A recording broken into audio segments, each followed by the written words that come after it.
Welcome back, and in this video I'm going to share with you all about my journey of how I got a job after my engineering.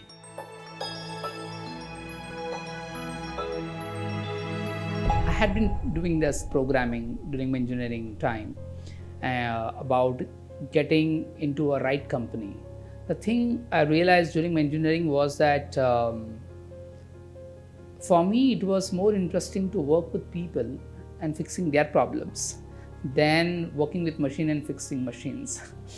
Because most of the time during my engineering period, I used to have so many of my friends coming to me with their challenges in their relationship, and I seem to be able to give them some tips and advices that seem to help them pretty well.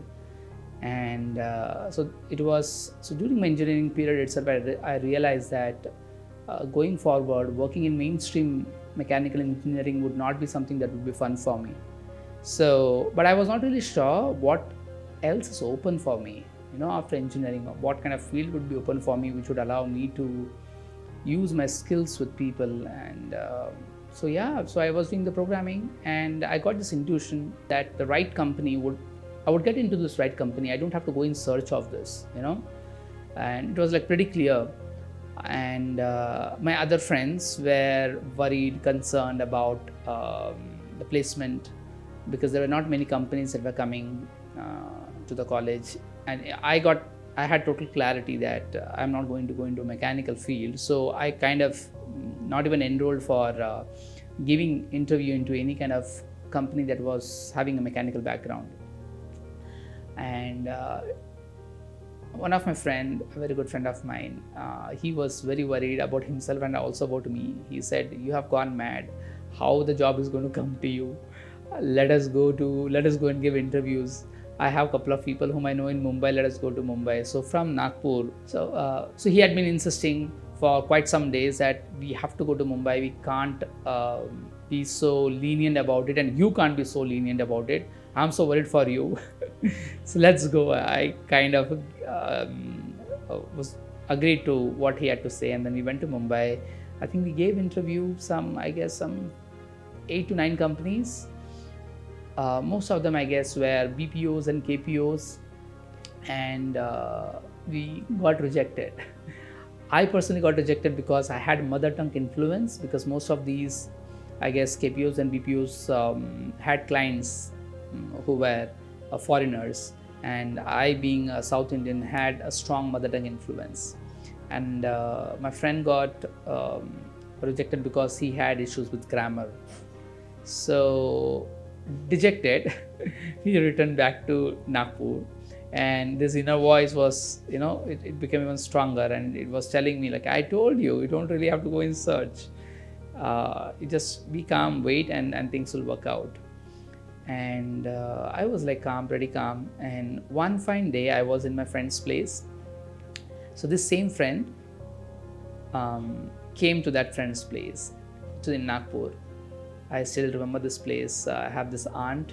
It was in Dantoli, Nagpur. Those of you who know, so this friend of mine came in and he said, let's go out somewhere. So he said, so there is this Ambasari Lake, and let's go and chill out for some time there. So he came, he picked me up on his bike, and we were on the way to this Ambasari Lake.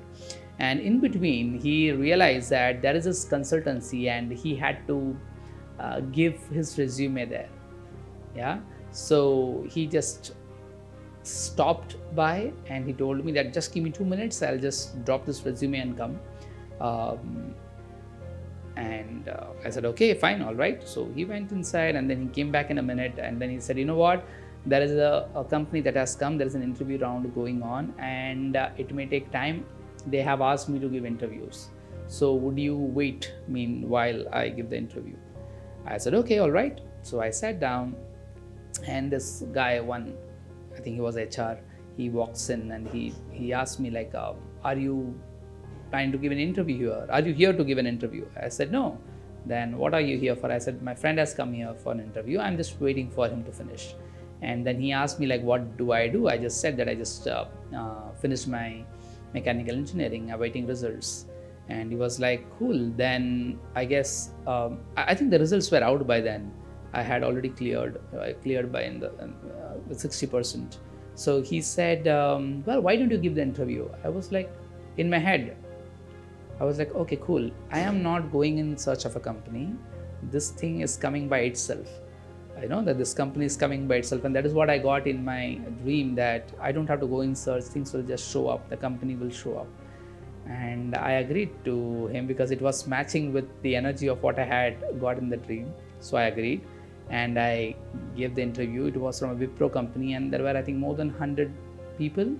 And we, around 20 to 25 of us were shortlisted. My friend was got rejected in the initial couple of rounds. I cleared through it. So yeah, that was a surprise. And next day, where the last 3 rounds, we cleared the first 4 rounds on the day 1. And the next day I got cleared, and there was this HR who was just handing over the appointment letter, I guess, offer letter. And he asked me if I have any questions. I just asked him a couple of questions about leaves, and then he looked at me and he said, how come you got selected? You have such a strong mother tongue influence. And I just smiled at him. I said, well, I have actually given all the rounds, and I even spoke to I had even the telephonic interview with the main, I think, AVP of Wipro of that particular account, and they found it all okay. So, well, he was confused and he was not too sure, and he said, well, there are going to be further rounds. You are going to be in on-job training, and I guess they will kick you out there. And inside my head, I was like, wow, okay. I think the technique that I used, somehow they were not able to detect this mother tongue influence, I guess. And if it was not detected now, I guess even in the on-job training and even during the initial training, it would not get detected. So anyways, I was posted, I got an offer letter, and it was Pune. And then and there I knew that, wow, Pune is going to be the city. And also, there were a lot of people who are at times not too sure, like other students. I was also not sure which city would be the one that would be the most contributive to me and to my future. And when I did this technique, I told the universe, as to the city that would be actually the best for me, that would actually work out in my favor. Let me get a job there. And when I was told that I have been offered this job in Pune, I knew that Pune is going to be the city. And yeah, it is now 17 years since I'm here in Pune now. I came to Pune in 2005, so it has been a fabulous journey since then. So yes, I got into training, I cleared the training, and I worked with Wipro for more than a year then. And of course, I was not kicked out. Things worked out very well, fine for me. So yes, so that has been my experience with regards to getting a job. And so many people are so insecure about their job. And my understanding of using this technique is this, that we all are connected. There is definitely a company somewhere out who would require your talent. That is how I got placed through this technique. I was able to find the job without having to go through normal process of giving n number of interviews and getting rejected and then getting selected. So if you can have this technique in your hand of how to connect with this universe, I think the universe can beautifully arrange everything as it arranged for me then. So yeah, I'll share more of my experience of how universe really helped me to connect with the right sources at the right time in the upcoming videos. Thank you so much.